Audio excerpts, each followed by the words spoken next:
तो दोस्तों आज के iFactner के लर्निंग वीडियो ट्यूटोरियल में हम इंग्लिश के वर्ड वेडिंग के मीनिंग को समझेंगे।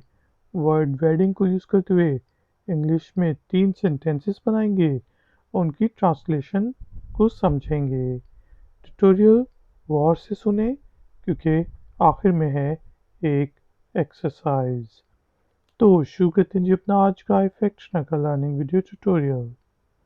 दोस्तों, वर्ड वेडिंग का मीनिंग होता है शादी।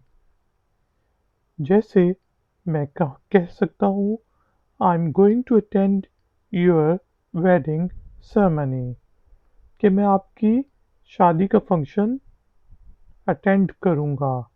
आई am going to attend your wedding ceremony. इसी तरह दो लोग कहते हैं कि यार हम शादी करने वाले हैं या ही प्रपोज मी, तो आप आगे से पूछेंगे व्हेन इज द वेडिंग, ये शादी कब है।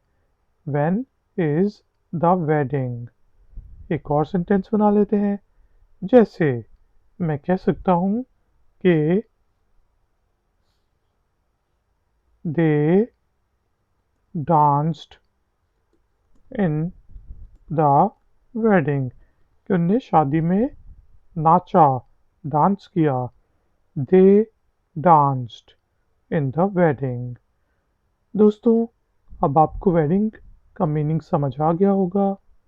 टाइम हुआ है एक्सरसाइज का। तो एक्सरसाइज के लिए आपने इंग्लिश के वर्ड वेडिंग को यूज़ करते हुए इंग्लिश में एक छोटा सा सेंटेंस बनाना है, उसे नीचे दिए गए कमेंट्स बॉक्स में पोस्ट कर देना है। अगर उस सेंटेंस में कोई गलती हुई तो हम में से कोई उसको पॉइंट आउट कर देगा। वीडियो पसंद आई है तो लाइक का बटन ज़रूर प्रेस करें, वीडियो को शेयर करें, और अगर आप चैनल पर नए हैं तो चैनल की सपोर्ट के लिए और नई नई नोटिफिकेशंस के लिए चैनल को सब्सक्राइब करके बेल आइकन को प्रेस कर दें। मिलते हैं नेक्स्ट वीडियो ट्यूटोरियल में। Until then, take care, keep learning, keep enjoying. Good day.